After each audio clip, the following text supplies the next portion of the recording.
Alright guys, today I'm going to be showing you how to install the side markers and the turn signals that I showed you from last week. And once again, Thomas is going to be helping us because I know nothing about wiring. So let's start off by removing the cover that goes over where your fog lights should be. Once you've done that, go ahead and remove the bulb from the housing since you won't be needing that anymore. Once you've done that, go ahead and start removing the two bolts behind the housing.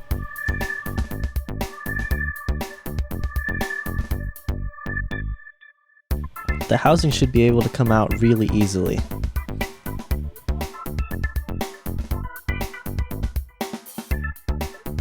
Once that's out, go ahead and unclip the other side of the wiring harness and pull that out.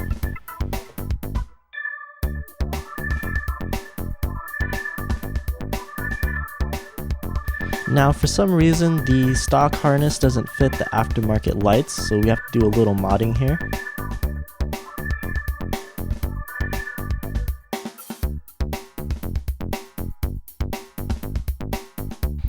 Basically you just have to cut off this little piece right here.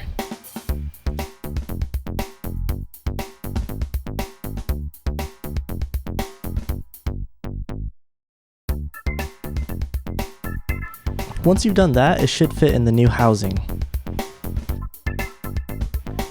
Now for the wiring, we did it a little differently from what the instructions told us to. Instead of using them for the resistors, we took the clamps and used them to splice the green and the yellow wires to the harness.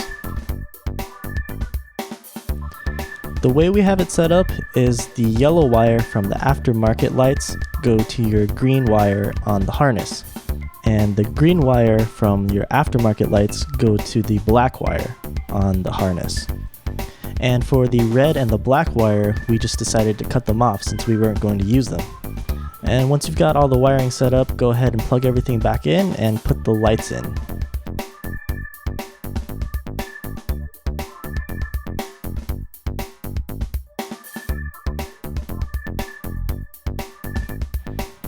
Go ahead and do the same thing for the other side.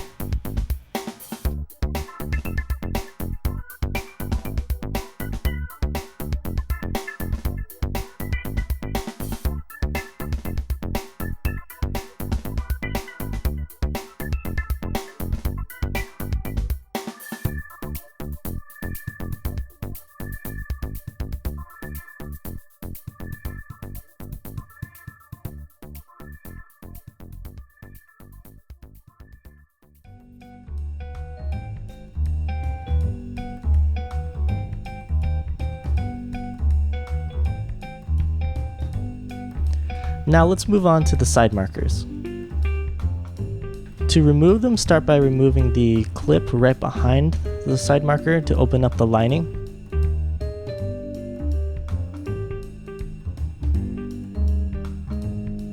Next, take a flathead screwdriver and reach all the way in till you get to the silver clip, and then twist.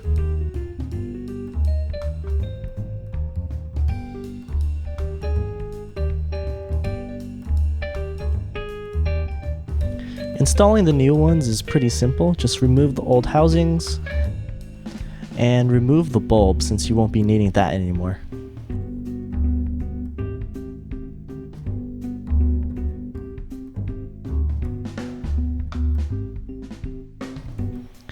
Go ahead and twist on the new housing, and that's basically it. Just put it back in.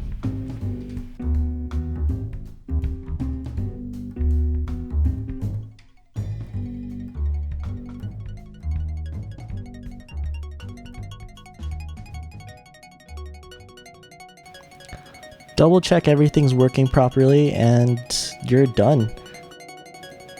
Now the way we have it set up is that I keep the Hyperflash because I actually like it. But if you want to get rid of it, you can grab a Hyperflash relay from viciousled.com. They're about $15 and you don't have to wire anything. I'll leave a link in the description down below of where to get it.